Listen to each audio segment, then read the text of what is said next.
Ethiopia की धरती पर गूंजा वंदे मातरम। विदेशी कलाकारों की प्रस्तुति पर भावुक हुए पीएम मोदी।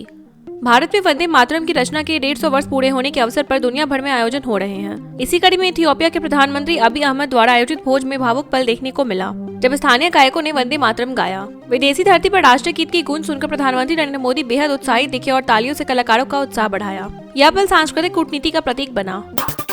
राम नाम कोई लाइसेंस नहीं, जी राम जी बिल पर आरजेडी सांसद मनोज झा का सरकार पर तीखा हमला। महात्मा गांधी राष्ट्रीय ग्रामीण रोजगार गारंटी कानून की जगह लाए गए जी राम जी विधेयक को लेकर विपक्ष आक्रामक है। राज्यसभा सांसद मनोज झा ने नामकरण पर सवाल उठाते हुए कहा कि नाम में राम होना किसी भी फैसले को सही नहीं ठहरा देता। उन्होंने नाथूराम गॉडसे का नाम लिए बिना कटाक्ष किया। झा ने आरोप लगाया कि यह बिल मनरेगा जैसे अधिकार आधारित कानून को कमजोर करता है। मेसी कार्यक्रम की अव्यवस्था पर टीएमसी का पलटवार। अभिषेक बनर्जी ने कुंभ भगदड़ का दिया उदाहरण। कोलकाता में फुटबॉलर लियोनेल मेसी के कार्यक्रम में अव्यवस्था को लेकर विपक्ष के हमलों के बीच टीएमसी सांसद अभिषेक बनर्जी ने ममता सरकार का बचाव किया। उन्होंने प्रयागराज कुंभ में हुई भगदड़ का उदाहरण देते हुए कहा कि गलतियां हर जगह होती हैं। बनर्जी ने कहा कि मुख्यमंत्री ममता बनर्जी ने घटना के 1 घंटे के भीतर माफी मांग ली, जबकि भाजपा शासित राज्यों में ऐसी जवाबदेही नहीं दिखती। राष्ट्रपति अटल, प्रधानमंत्री आडवाणी। कलाम से पहले बीजेपी में चला था बड़ा पावर प्लान। 2002 में एपीजे अब्दुल कलाम के राष्ट्रपति बनने से पहले भाजपा में बड़ा राजनीतिक मंथन हुआ था। चर्चा थी कि तत्कालीन प्रधानमंत्री अटल बिहारी वाजपेयी को राष्ट्रपति बनाया जाए और लालकृष्ण आडवाणी को पीएम। आडवाणी को आरएसएस का मजबूत समर्थन भी था। हालांकि अटल बिहारी वाजपेयी ने राष्ट्रपति बनने का प्रस्ताव ठुकरा दिया, जिसके बाद कलाम को उम्मीदवार बनाया गया और इतिहास ने नया मोड़ लिया। मैं माफी क्यों मांगू? ऑपरेशन सिंदूर पर बयान से पीछे हटने को तैयार नहीं पृथ्वीराज चौहान। ऑपरेशन सिंदूर को लेकर विवादित बयान देने वाले कांग्रेस नेता पृथ्वीराज चौहान ने माफी मांगने से इनकार कर दिया है। उन्होंने कहा कि सवाल पूछना संविधान प्रदत्त अधिकार है। चौहान ने दावा किया था कि भारत ऑपरेशन सिंदूर के पहले दिन ही हार गया था। उन्होंने सेना की तैनाती पर भी सवाल उठाए थे, जिससे सियासी घमासान तेज हो गया है। यूपी में मंत्रिमंडल विस्तार की आहट। तीसरे डिप्टी सीएम की चर्चा से सियासी हलचल तेज।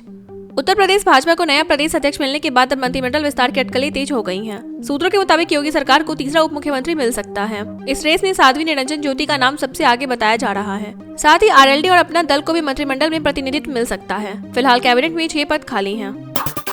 12 लाख सैनिकों की क्या जरूरत? सेना पर सवालों से फिर घिरे पृथ्वीराज चौहान। कांग्रेस नेता पृथ्वीराज चौहान ने एक बार फिर भारतीय सेना की संख्या पर सवाल उठाकर विवाद खड़ा कर दिया है। उन्होंने कहा कि भविष्य के युद्ध मिसाइल और हवाई ताकत से लड़े जाएंगे, ऐसे में लाखों सैनिकों की जरूरत नहीं। चौहान ने सुझाव दिया कि सैनिकों को अन्य कार्यों में लगाया जाए। उनके इस बयान को लेकर राजनीतिक दलों और रक्षा विशेषज्ञों में तीखी प्रतिक्रिया देखी जा रही है। नीरव मोदी को बड़ा झटका। भारत के आश्वासन के बाद प्रत्यर्पण पर सुनवाई 2026 तक टली।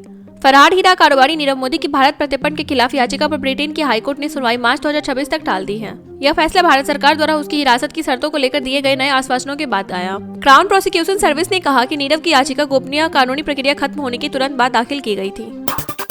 जी राम जी बिल पर एनडीए में भी बेचैनी। टीडीपी ने खर्च राज्यों पर डालने का किया विरोध। मनरेगा की जगह लाए गए विकसित भारत जी राम जी विधेयक 2025 पर विपक्ष ही नहीं बल्कि एनडीए के भीतर भी असंतोष उभर आया है। खबर है कि तेलुगु देशम पार्टी ने योजना का वित्तीय बोझ राज्यों पर डालने का विरोध किया है। वहीं कांग्रेस इस बिल के नाम बदलने को लेकर बड़े प्रदर्शन की तैयारी में है। सरकार के लिए सहयोगी दलों की नाराजगी नई चुनौती बनती दिख रही है।